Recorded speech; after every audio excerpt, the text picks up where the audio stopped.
Scott Grayson. Grayson's grades, they're posted right now on 97.3 ESPN.com. Fox 29, you saw Scott do the props and lock shows last night. I think they gave you a winner last night. I think Philadelphia, at the time when I saw it, Scott, I believe it was, 3.5? Was that the number that you guys were working off of?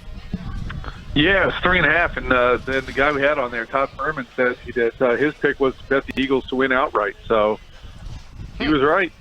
Yep, well, he was on the same side as me, and I'm sure Todd Furman feels his bank account is thanking him, as is mine today. Thank you very much. All right, Scott Grayson's grades. Let's get into it. Let's start off with the A of the night from you. The two running backs, Jordan Howard, Myles Sanders. It was a conversation we had on Monday. What did you think of the way Doug used his backs last night?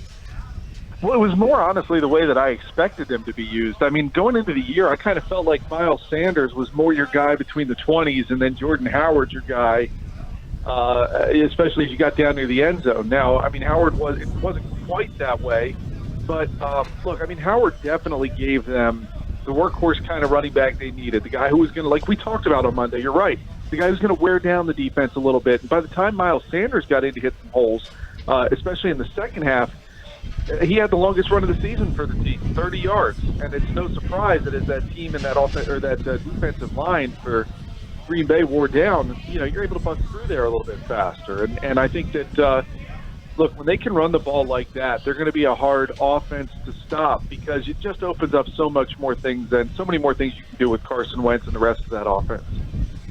Yeah, and you mentioned Wentz. You gave him an A as well, and I know a lot of people would look at his numbers and say 16 to 27, 160 yards.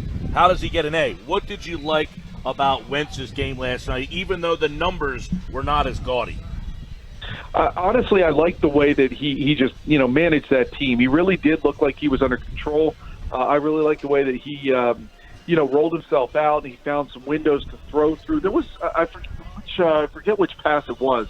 It was one over the middle where you could see him kind of double clutch, and he just let one of his receivers get a little bit more open and then fed him the ball. It might have been Alshon Jeffery over the middle. But, he just looked a lot more comfortable. And, I mean, who wouldn't be after going through two games without, a real number one wide receiver out there and having Alshon Jeffery back? That had to be like a security blanket for him. Dallas Goedert back. Certainly he looked good throwing to him as well. But the one thing with Wentz, and I put it in here, still gave him an A anyway because I felt like as that game unfolded, Wentz really had to make some plays to keep answering what Green Bay was doing, quite frankly, and then to put the pressure on him by continuing to score. The one thing I really got to see Wentz start doing, and it goes back to his rookie year too. Early in the game, he's so jacked up and so fired up that his throws are high. He's really not even close and on that opening drive in particular. And that's one area I think you've got to look for Wentz to settle down, get into that groove early in the game instead of waiting until the second quarter to really find it, because sometimes that's too late. But 16 to 27, 160 yards, 3 touchdown passes, and he continues to move the chains. The Eagles are the best team on third and short in the NFL, and they showed it again last night. He's 5 for 5, by the way. He gets it across. Yeah, 5 for 5 he is, Wentz on the 1 yard plunge. Hey, Scott, I saw you gave Doug Pederson a B for your overall grade, and I'm wondering what separates the B from the A for Doug with the game plan? Yeah, it's again the slow start continue to bug me. They're lucky to get out of there. Down 10-0, Aaron Rodgers and the Packers at Lambeau. You saw the stat, I'm sure it flashed up last night that, I think in like 59 or 60 games, Aaron Rodgers had never lost a game at home when he was up by 10 at some point in the game. Last night was the first time. There's a first for everything, but I don't think that that's the way you want to draw it up if you're Doug Pederson. And I also, don't really like the idea. Sometimes the way he chooses to use or not use a challenge befuddles me. And the pass interference that he chose to challenge when one similarly was not overturned earlier in the game, that timeout could have been very huge because they ended up losing their last one to the injury to Avonte Maddox. And, if you end up having to go back down the field or try to go down the field or get into field goal range, that timeout could be very key. So there's times where I don't agree with that. Now, the way he handles the two-point conversions, the game situations to decide when to go for two or not, I really like the way he handles that. I like the way that he's more aggressive than not in those areas. And so that thing I like. But the check is, It's been that way, though, for the last few years. I'm not sure who in the booth is feeding that down to him, that he should challenge things, or if it's his gut doing it. But it's not the best use of the challenge in the sense that there's times he does it and wastes the time out, and I don't understand.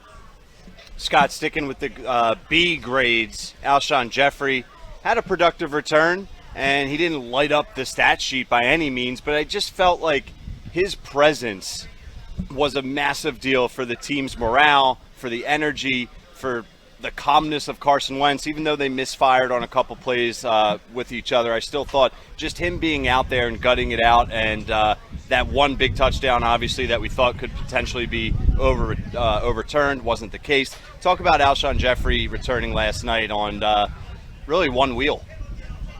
Yeah, well, look, I thought he did very well, and like we talked about, I really believe he was like a security blanket for Carson Wentz. I mean, just take a look at the numbers for Nelson Aguilar. No catches, 1 target.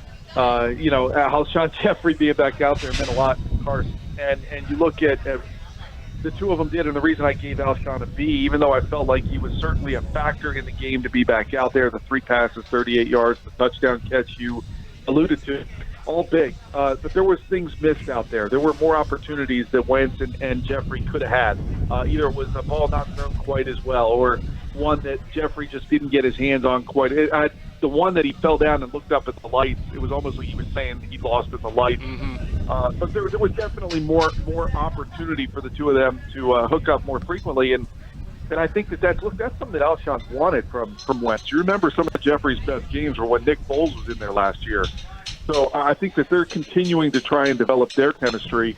And look, I'm looking forward to seeing what this offense can get back to when Deshaun Jackson is able to return. And I think Wentz can't wait for that either. But look, getting Jeffery back, certainly huge. And having the extra time off now after a win on Thursday night means a lot to these guys who, let's see what kind of health they come out and what kind of effectiveness Jeffery can be at after 10 more days of rest. Now, Scott, I know Zach Brown came through with a couple of nice tackles there late in the game. I imagine you had to wrestle there between giving him a C and maybe something lower.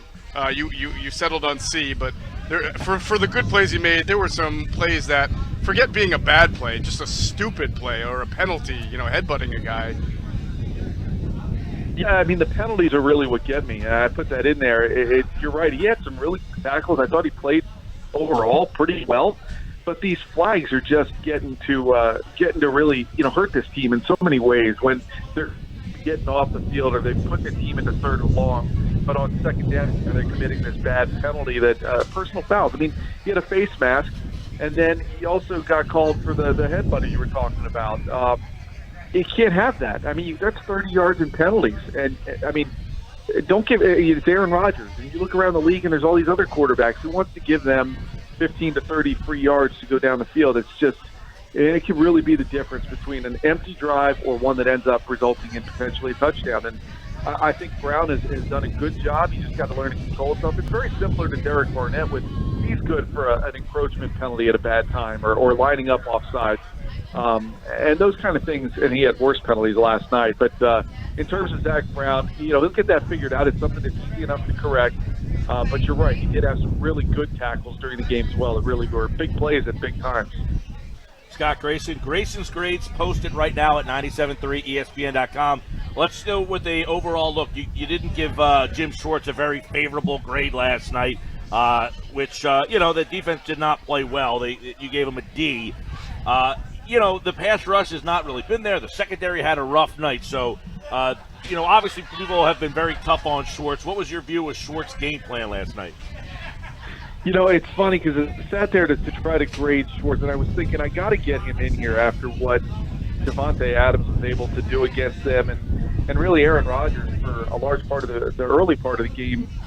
I just don't know how much you can blame Schwartz and how much is just guys not executing. I mean, you look at what he's putting out at the cornerback position right now, and it's just it's not good, and it's just something that's got to be addressed, and they're not addressing it.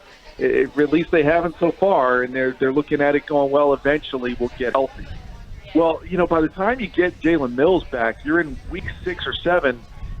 It's borderline too late the way that the first 4 games have gone.